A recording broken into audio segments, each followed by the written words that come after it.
Thank you for joining us again. It's Don Getling and Gino Franti with the National Real Estate Cafe, where you come for your daily dose of real estate market updates. And of course, we're going to let you know more great information about over and over, Gino. We've been beating you over the head with a stick, telling you that the housing market has been improving, and prices are going to go up.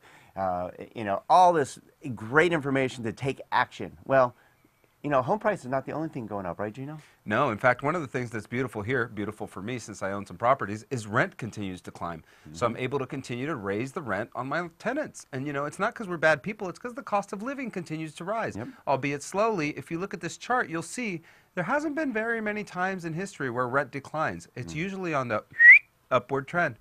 No doubt. So, what does that mean to a lot of you? Well, here's a great chart, and actually we're going to explain this chart because if a standard is good, you come to us every day, to get your daily dose of real estate market, because we'll explain what this really means. If somebody who didn't understand our industry tried to explain this chart, they're going to tell you that a standard home buyer would only be paying 15.3% of their income towards their household. We all know that's not true. We qualify our buyers every single day, and it averages closer to 30% on a regular basis. But this says 15.3. Why? Well, because that's payment versus income. Now, the problem is once you extract from payment tax benefit, once you extract from payment the amount of money you're saving into the equity of your home, then you've got your net cost of home ownership. And when you look at that net cost of home ownership against the net cost of rental, don't forget, I always say this, like for like property, you can't go wrong with home ownership. That's right. So you're looking at 15.3% for a homeowner.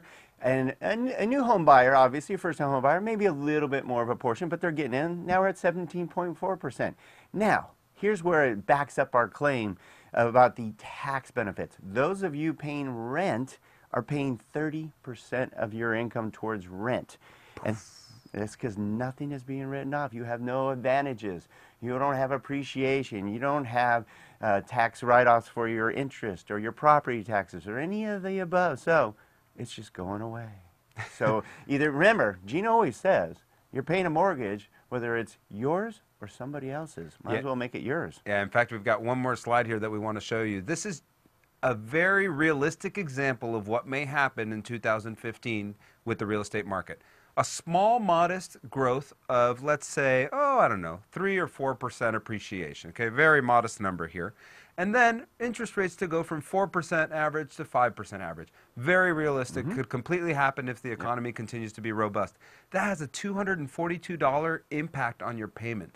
That is significant. Yeah, your payment just went up 20%. Ouch. Oops, don't do that. So make sure you really look at these numbers. In fact, we help a lot of our clients, at Skyline Home Loans, by showing them a true analysis, comparing renting versus owning. And if you look at this chart, we break it all out. Numbers don't lie. In most cases, with the tax advantages and the principal reduction that you're paying towards, you are actually better off owning a home than renting. Your net payment is actually less. And if you look at the lower right, this is a big number. Here's what your potential net worth is in 10 years for this particular scenario. It's a forced savings account. Gino says it all the time. Yeah, and the one thing I want to point out is that we've been saying this now for probably almost 3 years now, Don. We've been saying that it's time to buy, it's time to buy, it's time to buy. If you would have listened to us 3 years ago, you would have made 30 to 35% appreciation on your home. On $500,000, that's a lot of money. So it's never too late. It's never too late to pay attention to Don Getling, Gino Franti, and the National Real Estate Cafe. Tune in tomorrow. See what's brewing.